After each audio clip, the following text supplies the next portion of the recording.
Pernahkah kalian mendengar tentang seorang anak kecil yang dengan berani melawan para maling demi melindungi desanya? Ini bukan kisah biasa, ini adalah kisah tentang keberanian luar biasa yang datang dari hati yang murni, bahkan dari seorang bocah berusia 7 tahun. Di desa Sukamaju yang damai, seorang anak bernama Dimas menjadi pahlawan tanpa tanda jasa saat ia berhasil menggagalkan aksi para pencuri yang mengancam keselamatan warganya. Tapi bagaimana Dimas bisa begitu berani? Apa yang membuatnya tidak takut menghadapi bahaya? Saksikan perjalanan seru Dimas yang tidak hanya menghadapi para maling, tetapi juga menghadapi ketakutannya sendiri untuk melindungi desa tercinta. Tonton terus kisah lengkapnya, dan pastikan untuk memberikan like jika kalian terinspirasi oleh keberanian Dimas. Jangan lupa juga untuk subscribe dan klik tombol lonceng, agar kalian tidak ketinggalan cerita menarik lainnya yang akan kami bagikan setiap minggu. Siap-siap, karena cerita seru ini baru saja dimulai. Yuk, kita mulai kisah Dimas sang pahlawan kecil. Di sebuah desa kecil yang tenang, bernama Desa Sukamaju, hidup seorang bocah laki-laki berusia 7 tahun bernama Dimas. Walaupun usianya masih sangat muda, Dimas dikenal sebagai anak yang cerdas dan suka memperhatikan sekelilingnya. Suatu malam, ketika seluruh desa sudah terlelap, Dimas yang belum bisa tidur mendengar suara mencurigakan dari arah kandang ayam milik Pak RT. Ia pun diam-diam mengintip dari balik jendela. Ternyata, ada seorang pria berpakaian hitam sedang berusaha mencuri ayam. Tanpa rasa takut, Dimas mengambil senter dan mulai menyinari maling itu sambil berteriak, "Maling! Maling!" Suaranya membangunkan warga desa. Beberapa orang langsung bergegas keluar membawa alat seadanya. Maling itu sempat panik dan berusaha kabur, tapi karena takut dikepung, dia tersandung akar pohon dan jatuh. Warga akhirnya berhasil menangkap maling itu. Mereka semua terkejut saat tahu bahwa yang pertama kali menggagalkan aksi maling itu adalah Dimas yang baru berusia 7 tahun. Pak RT memeluk Dimas dan berkata, "Kamu anak pemberani, Dimas. Terima kasih sudah menyelamatkan ayam-ayam kita." Sejak malam itu, Dimas dikenal sebagai bocah pemberani penangkap maling. Namun, ibunya tetap mengingatkannya agar tidak nekat sendirian dan selalu berhati-hati. Malam itu angin bertiup pelan. Langit gelap tanpa bintang, dan suara jangkrik terdengar dari balik semak-semak. Dimas belum juga bisa tidur. Ia berbaring di atas tikar tipis, memeluk boneka macan kecil kesayangannya. Ibunya sudah berulang kali menyuruhnya memejamkan mata, tapi entah kenapa malam itu terasa berbeda. Hatinya gelisah, seolah ada sesuatu yang tak beres. Tiba-tiba, terdengar suara krek-krek. Seperti kayu diinjak. Dimas duduk perlahan dan menoleh ke jendela bambu. Suara itu berasal dari arah kandang ayam milik Pak RT, yang letaknya persis di belakang rumahnya. Ia melangkah pelan-pelan, membuka jendela sedikit. Dari celah kecil itu, ia melihat sosok hitam berkepala tertutup kain sedang mengendap-endap membuka pintu kandang. Jantung Dimas berdetak kencang. Tangannya gemetar. Tapi ada suara dalam hatinya berkata, "Kamu harus lakukan sesuatu. Jangan diam." Ia mengambil senter kecil pemberian ayahnya dan berjalan ke depan rumah. Ia ragu sejenak, lalu, dengan suara lantang, Dimas menyalakan senter dan berteriak, "Maling! Maling!" Suaranya menggema di tengah keheningan malam. Lampu-lampu rumah tetangga mulai menyala. Pintu-pintu terbuka. Warga keluar dengan tergesa. Beberapa membawa senter, ada yang membawa tongkat kayu, ada pula yang hanya mengenakan sarung. Maling itu panik. Ia mencoba berlari, tapi kakinya terjerat tali jemuran dan ia jatuh berguling di tanah. Belum sempat bangkit, Warga sudah mengepungnya. Pak RT datang sambil terengah. Apa yang terjadi? Dimas yang teriak pertama kali. Dia yang lihat maling itu. Ujar salah satu warga. Semua mata tertuju pada bocah kecil yang berdiri di samping ibunya dengan wajah pucat tapi mata berbinar. Pak RT mendekati Dimas, berjongkok, dan menepuk pundaknya. Kamu luar biasa, Nak. Berkat kamu, maling ini tertangkap. Dimas menunduk, malu tapi bangga. Ibunya memeluknya erat. Allah telah menjaga anakku yang pemberani. Esok paginya, kabar tentang bocah 7 tahun yang berhasil menggagalkan aksi maling menyebar cepat ke seluruh desa.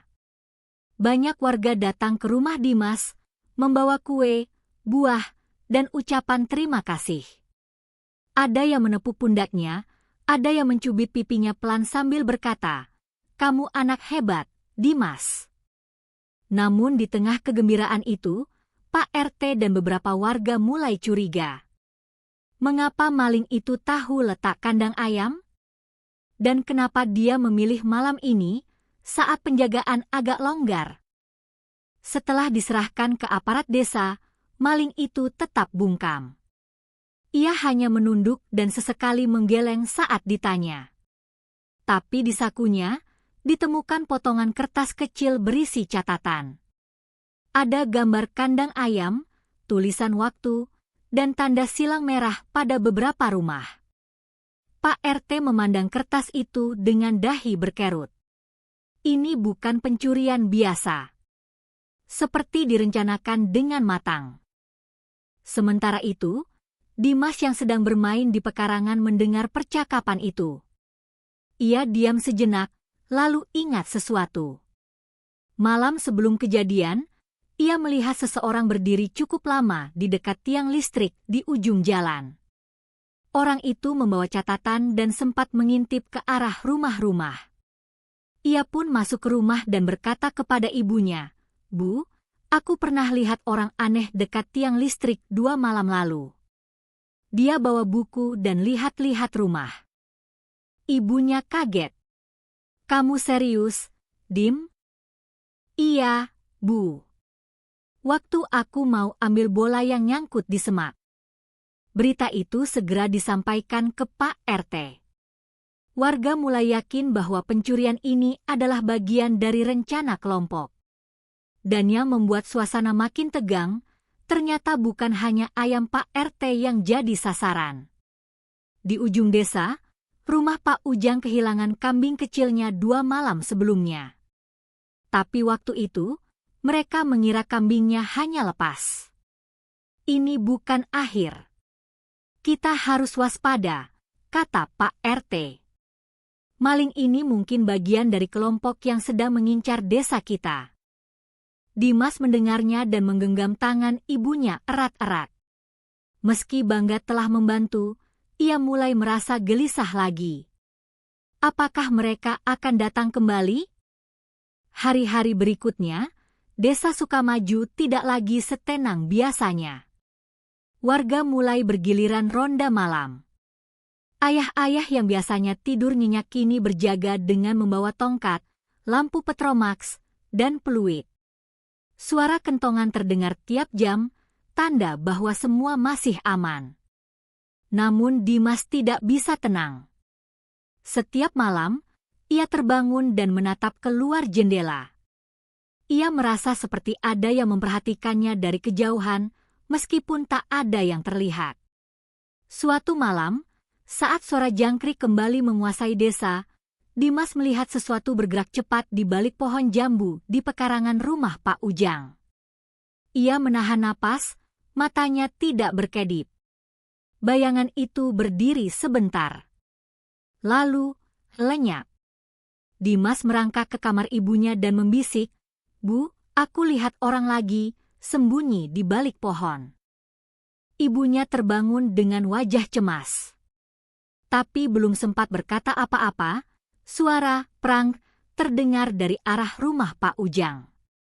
Warga! Warga! teriak Pak Ujang dari luar.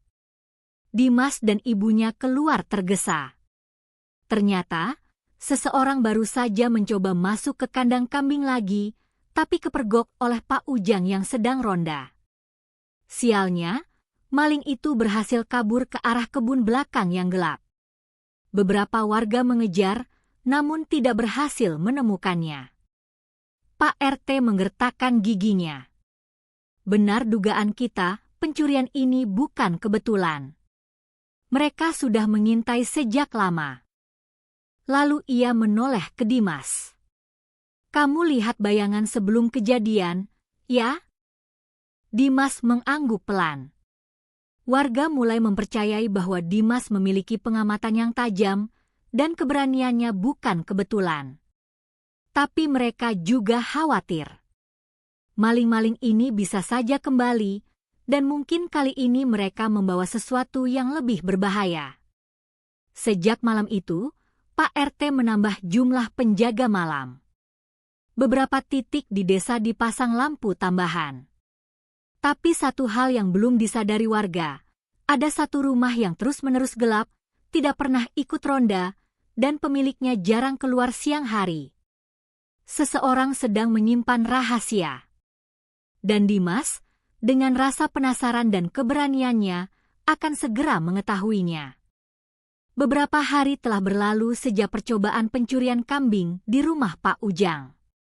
Desa Sukamaju semakin waspada. Warga mulai curiga, siapa yang memberi informasi pada para maling tentang rumah-rumah yang lemah penjagaannya. Dimas, yang tetap memperhatikan keadaan sekeliling, mulai merasa aneh dengan satu hal.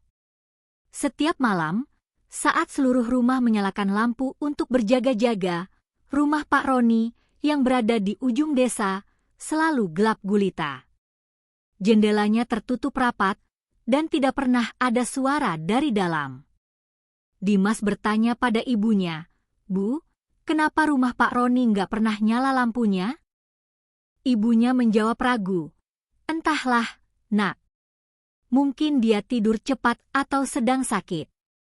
Tapi Dimas tidak puas.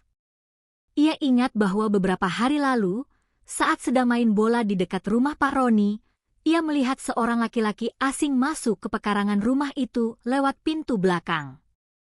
Ia pikir mungkin itu saudaranya. Tapi sekarang ia mulai curiga, jangan-jangan. Malam itu, saat ronda dilakukan oleh Pak RT dan beberapa warga, Dimas mengintip dari celah pagar. Ia melihat Pak Roni berdiri di belakang rumah, berbicara dengan dua orang tak dikenal. Mereka membawa kantong besar, dan salah satu dari mereka menunjuk ke arah kandang ayam Pak Bo. Dimas menelan ludah. Hatinya berdetak cepat. Ia berlari ke rumah Pak RT dan mengetuk pintu dengan napas terengah. "Pak RT, saya lihat Pak Roni bicara dengan orang mencurigakan di belakang rumahnya." Pak RT, yang sedang bersiap ronda, langsung terbangun penuh siaga. Ia mengajak 4 warga dan berjalan diam-diam menuju rumah Pak Roni.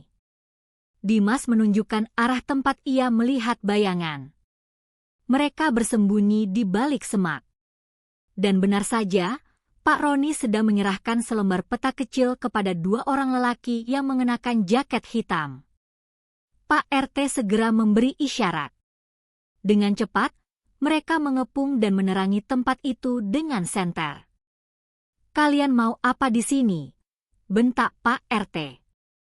Para maling panik. Satu orang mencoba kabur, tapi langsung disergap warga. Yang lain menyerah. Sementara Pak Roni hanya bisa berdiri kaku, mukanya pucat pasi. "Pak Roni, jadi selama ini Anda yang memberitahu para maling tentang rumah-rumah di desa?" tanya Pak RT tajam. Pak Roni tertunduk. Saya butuh uang. Mereka ancam keluarga saya." Warga terdiam. Beberapa marah, beberapa kecewa. Tapi semua sepakat, pengkhianatan ini lebih berbahaya daripada maling dari luar. Dan Dimas, Anak kecil yang baru berusia 7 tahun kembali menjadi kunci terbukanya rahasia besar di desanya. Setelah pengkhianatan Pak Roni terbongkar, warga desa Sukamaju merasa sedikit lega. 2 orang maling berhasil ditangkap dan diserahkan ke aparat. Namun ternyata, itu baru permulaan dari sesuatu yang lebih besar. Pak Roni mengaku bahwa ia tidak bekerja sendirian. Ada 5 orang lainnya, termasuk satu yang menjadi otak utama pencurian di desa-desa sekitar. Mereka biasa berpindah dari satu desa ke desa lain, mencari orang dalam yang bisa mereka suap atau ancam. Dan mereka akan datang lagi, kata Pak Roni lirih di depan warga. Mereka pasti marah karena 2 temannya tertangkap. Mereka akan cari pembalasan. Warga gemetar. Malam itu, suasana desa seperti dibungkus awan tebal ketakutan. Ronda malam dilakukan dengan jumlah lebih banyak. Bahkan para ibu-ibu mulai berjaga di dalam rumah dengan memegang alat seadanya. Semua orang bersiap. Namun yang tidak mereka sangka adalah waktu serangan itu. Tengah malam, saat kentongan belum sempat dipukul untuk tanda pukul 2, suara letupan kecil terdengar dari arah pos ronda timur. Disusul dengan suara langkah kaki berlarian dan suara ayam berkokok panik dari beberapa kandang warga. Pak RT dan para penjaga segera berhamburan keluar. Dimas, yang masih terjaga karena rasa cemasnya, mengintip dari jendela. Ia melihat bayangan-bayangan berlari cepat dari balik pagar menuju kebun belakang rumah-rumah warga. Warga! Mereka datang lagi, teriak Pak RT. Suasana menjadi kacau. 3 maling menyelinap masuk lewat jalan kecil di samping rumah Bu Lilis. Mereka berpencar, satu menuju kandang kambing, satu menuju lumbung beras, dan satu lagi mencoba masuk ke rumah Pak Ujang. Tapi malam ini, warga sudah siap. Dari balik gelap, mereka menyalakan senter dan lampu sorot. Suara peluit dibunyikan berturut-turut. Para maling terkepung. Namun mereka tidak menyerah begitu saja. Salah satu dari mereka mengeluarkan senjata tajam kecil, mencoba menakut-nakuti warga. Suasana makin menegangkan. Dimas yang melihat dari jendela, merasa tak bisa diam. Ia melihat salah satu maling berusaha kabur ke arah selokan samping rumah. Tanpa pikir panjang, ia mengambil ember besar yang biasa dipakai ibunya untuk cucian, lalu melemparkannya ke jalur pelarian maling itu. Brak! Ember jatuh tepat di depan kaki maling, membuatnya tersandung dan jatuh. Beberapa warga yang mengejar segera menangkapnya. 2 maling lain akhirnya menyerah ketika tahu semua jalan keluar sudah ditutup warga. Malam itu, seluruh warga berkumpul di balai desa. Wajah mereka letih, tapi mata mereka bersinar lega. Para maling berhasil ditangkap, dan tidak ada satupun korban dari pihak warga. Pak RT menepuk pundak Dimas dengan mata berkaca. Kalau bukan karena kamu, maling itu mungkin sudah lolos lagi. Dimas tersenyum kecil. Ia tidak merasa hebat. Tapi ia tahu, keberanian itu bukan soal besar atau kecilnya tubuh, tapi seberapa besar hati kita menjaga kebaikan. Pagi itu, matahari bersinar cerah di atas desa Sukamaju. Setelah malam penuh ketegangan, suasana pagi berubah menjadi syukur yang tak henti-henti. Warga berkumpul di balai desa, bukan untuk rapat darurat seperti biasanya, tapi untuk sebuah acara sederhana yang penuh makna. Pak RT berdiri di depan warga, membawa sebuah kotak kayu kecil berisi hadiah yang dibungkus kain batik. Hari ini, ucapnya lantang, kita tidak hanya merayakan keberhasilan menggagalkan para maling, tapi juga menghargai keberanian luar biasa dari seorang anak yang usianya belum genap 8 tahun. Warga tersenyum dan bertepuk tangan. Semua menoleh ke arah Dimas, yang berdiri malu-malu di samping ibunya. Wajahnya merah, tapi matanya bersinar bahagia. Pak RT melangkah menghampiri Dimas dan menyerahkan kotak itu. Di dalamnya, ada sebuah medali kayu sederhana bertuliskan, "Pahlawan Kecil Sukamaju," serta sebuah buku tulis baru dan pulpen bagus, hadiah dari kepala desa. "Terima kasih, Dimas," kata Pak RT lirih. "Keberanianmu menyelamatkan desa. Kamu mengajarkan kita bahwa siapapun bisa menjadi pahlawan, bahkan anak kecil, jika ia punya hati yang tulus." Ibunya menitikkan air mata. Beberapa warga ikut terharu. Dan sejak hari itu, nama Dimas menjadi buah bibir di desa. Anak-anak mulai lebih berani dan peduli. Orang dewasa lebih waspada dan saling menjaga. Dan yang paling penting, desa menjadi lebih bersatu daripada sebelumnya. Pak Roni, setelah ditangkap, mengakui seluruh kesalahannya. Ia dijatuhi hukuman sesuai hukum, tapi warga tidak menghakimi keluarganya. Mereka malah membantu istri dan anak-anaknya agar tidak menderita karena kesalahan sang ayah. Sementara itu, Dimas tetap seperti biasa.